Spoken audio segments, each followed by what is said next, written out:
perfettamente bilanciato. Come tutto dovrebbe essere.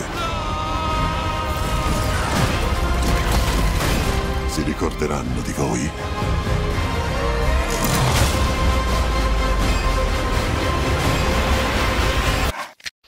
From the footage, I won't say who, but someone has a problem with his inner superhero because he or she doesn't want to show up. So I want to know if it happened to you on set that your inner Doctor Strange. Yeah, or out of Doctor Strange. Yeah, definitely. You know, there are moments, you know, where a moustache falls, or you know, I think, guys, even the outwear isn't working today.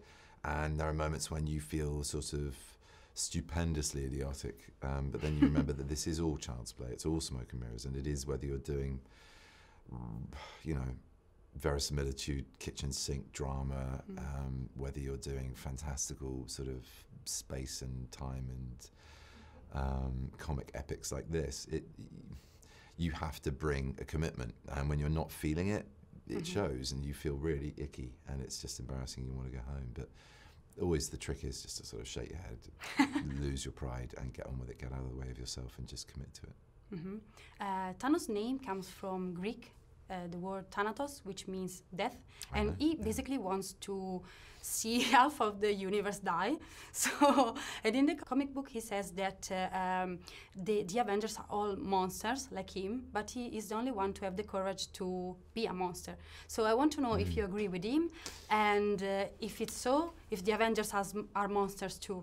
I think, like all good supervillains, he has sort of logic to what he's doing, which is, you know, it's not defensible, but he's thought it through. He's not just a mindless thug. He thinks that the problem is overpopulation and the solution is mass genocide.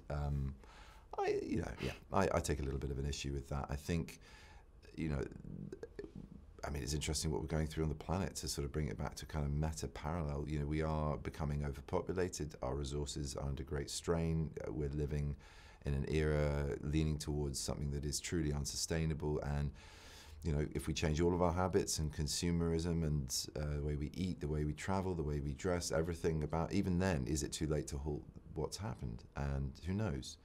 But the universe has a great way of writing itself. It doesn't need someone like Thanos to tell us what to do. So.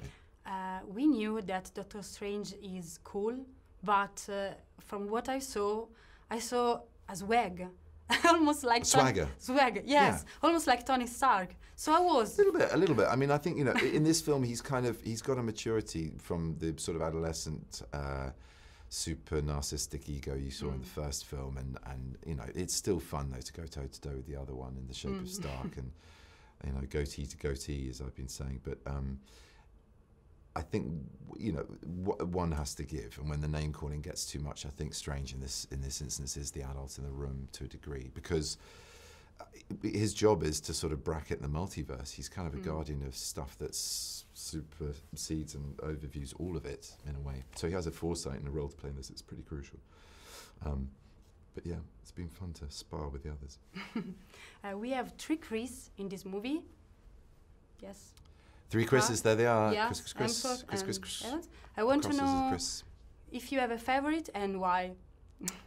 I don't have favorites, and so there is no reasoning behind that, other than I just think favorites are weird, and just because they share the same name, to have to pick them apart is kind of, that's a Thanos approach, I think. There are too many Chris's. I have a favorite. Let's do away with the others. So yeah, someone said marry, kiss, or forget about. And you know, the answer changes day by day on that one, to be honest. Yeah. Okay.